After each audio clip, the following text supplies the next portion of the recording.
Y vamos a platicar, como le contamos desde el arranque del programa, con Eduardo Guerrero, a quien me da mucho gusto saludar. Eduardo, ¿cómo estás? ¿Qué tal, Mario? Bien, ¿tú qué tal? Pues bien, hombre, siempre es un gusto verte. Lo malo luego son los temas que nos convocan. Eso es lo único malo de verte, que luego se explican porque está pasando cosas en el país como esta que ocurrió recientemente en Quintana Roo, en donde tenemos estas escenas de pronto en un hotel, un grupo que llega ahí a matar a unas personas.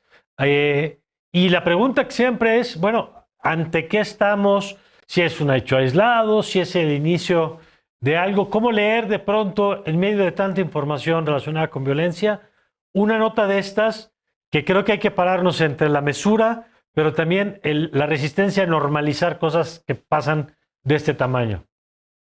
Sí, claro, mira, lo de Quintana Roo y lo que está pasando en otros estados tiene que ver en buena medida, Mario, con la alternancia en los gobiernos municipales, en donde los grupos están tratando de imponerse unos a otros y también de calar a los nuevos alcaldes y advertirles que están ahí, que hay que tomarlos en cuenta y que si no les dan, digamos, si no tienen cierto tipo de concesiones con ellos, pues ellos van a actuar de esta manera, ¿no? En el caso de Tulum y en el caso de ayer de Puerto Morelos, pues parece que estamos viendo el surgimiento de un grupo criminal, en mi opinión, que quiere tener el control monopólico del narcomenudeo en la costa y parece que están patrullando y vigilando a los narcomenudistas desde lanchas que están desplegadas en el mar y cuando les dan el aviso de que hay un narcomenudista operando de una célula adversaria o de la competencia, entonces toman este tipo de medidas. Es algo que vimos ya hace algunos años también en Acapulco, en donde desde el mar, desde lanchas, se tenía el control de la costera, ¿no? Ojalá pronto reaccionen las autoridades. El pronunciamiento del gobernador fue muy contundente y muy terminante. Y la llegada después de dos turistas en el bar Malquerida en Tulum, de 300 miembros de la Guardia Nacional a Tulum y otro contingente a Playa del Carmen, seguramente va a tranquilizar las cosas. De hecho, según el monitoreo que hago, inmediatamente se notó la presencia de los guardias nacionales en Tulum y en Solidaridad, pero esto fue en Puerto Morelos, que está un poquito más alejado. Seguramente se tomarán medidas y las cosas se tranquilizarán Ahora, por el bien, además del turismo, ¿no? En toda esa zona tan importante. esto que señalas del envío de elementos de la Guardia, funciona, entiendo por lo que estás explicando, que es como una medida disuasiva. ¿Qué tanto de mediano plazo funciona? ¿Es suficiente o tiene que estar acompañado de algo más? Porque sabemos que de pronto, en otros momentos hayamos visto, pues que mandaban a algún lugar elementos, en ese momento el ejército, y estallaba la bronca en otro lado. Y que era un poco Uh -huh. andar como persiguiendo la bronca por los diferentes puntos del país. ¿Cómo Uh ves? -huh. Y si esto está acompañado de otras acciones en todo caso. Mira, los alcaldes, Mario, apenas se están acomodando en la silla, realmente. Entonces, eso también lo aprovechan los grupos criminales. Están apenas nombrando a sus directores de seguridad. Ha habido, obviamente, remociones de jefes policiales de zonas, de secciones. Y toda esta rotación de personal que se tiene inmediatamente después de la toma de posesión de los alcaldes, lo aprovechan los grupos, ¿no? Ahora, esa pregunta que haces es muy pertinente. Cuando se vaya a la guardia, ¿qué va a pasar? Pues yo creo que en algunos casos, en lugares como Cancún o Playa del Carmen, que sí tienen ya una infraestructura policial, de buen nivel instalada y que además han anunciado los nuevos alcaldes que van a fortalecerla, yo creo que ahí muy posiblemente no haya rebote, pero en lugares como Tulum o en lugares como Puerto Morelos, que son municipios que tienen menos ingresos y que no tienen una fuerza policial para estas cosas, porque realmente tanto Puerto Morelos como Tulum habían estado muy tranquilos, no habían sufrido eventos de este tipo, pues ahí sí está el riesgo de que una vez que se vaya a la guardia haya un rebote, ¿no?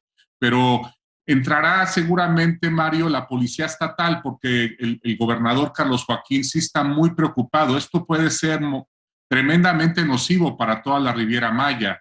Y es tremendo, es muchísimo el Sí, sí, turismo, claro. son muy importante para la economía del país. Así es. Oye, y me parece que además esta noticia se llevó el reflector por razones obvias de este decomiso en el norte del país que presentan de la mano de una aprehensión como un gran golpe que naturalmente pues, se ve desplazado porque los videos de la playa, de los turistas, tienen mucho más cobertura y mucho más impacto. No sé qué tan relevante sea la otra noticia, si hay que darle este reflector, se presenta otra vez como la captura de una figura importante de una de estas organizaciones delictivas, se presenta como un decomiso también significativo en términos del impacto económico que podría tener. ¿Cómo viste eso? Es importante, Mario, porque ya desde hace dos años, más o menos, de hecho, antes de que saliera Trump, ya los americanos habían venido a México muy enojados a reclamarnos por qué no estábamos siendo capaces de detener el flujo de fentanilo a Estados Unidos. Y varios congresistas, como recordarás, de hecho lo platiqué contigo en tu programa, Sí, sí. estaban proponiendo la designación de los cárteles mexicanos como organizaciones terroristas. Entonces, dada esa presión, hubo un compromiso del gobierno mexicano. Obviamente esto nunca se dio a conocer a la opinión pública, pero yo me di cuenta por los datos de arrestos que monitoreamos aquí en Lantia, de que hubo un súbito aumento después de esa reunión de alto nivel entre México y Estados Unidos, ya hacia fines del gobierno de Trump. Hubo inmediatamente después de esa reunión, si no recuerdo mal, fue enero de 2020, hubo un aumento fenomenal de los arrestos vinculados con gente de Cártel Jalisco Nueva Generación, que es a quien los americanos le achacan el mayor monto de fentanilo que se exporta a Estados Unidos y que ha creado una crisis de salud enorme. Sí. Estamos hablando de 35,000 muertos al año por sobredosis de fentanilo. Entonces, México se puso las pilas, empezó a arrestar a mucha gente de Cártel Jalisco, pero los niveles de exportación de la droga no estaban teniendo ningún tipo de cambio.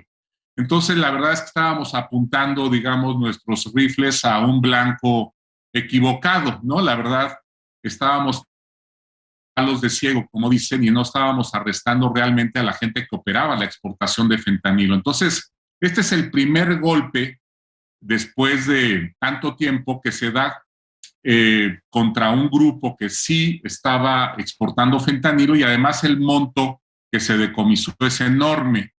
Es realmente histórico. Entonces, seguramente los estadounidenses estarán muy complacidos con esta noticia porque un poco anuncia que ya México está teniendo al fin algo de buena inteligencia en sus detenciones, en sus decomisos, que muy probablemente también le pegue a la oferta de fentanilo al interior de Estados Unidos, ¿no?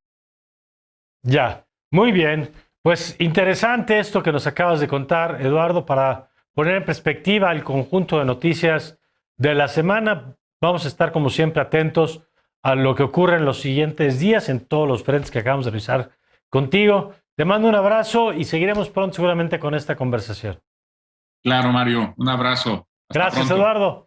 Eduardo Guerrero, a quien vale la pena siempre seguir con sus análisis. Vamos a un corte y regresamos con Marta y Merino aquí en la Agenda Pública.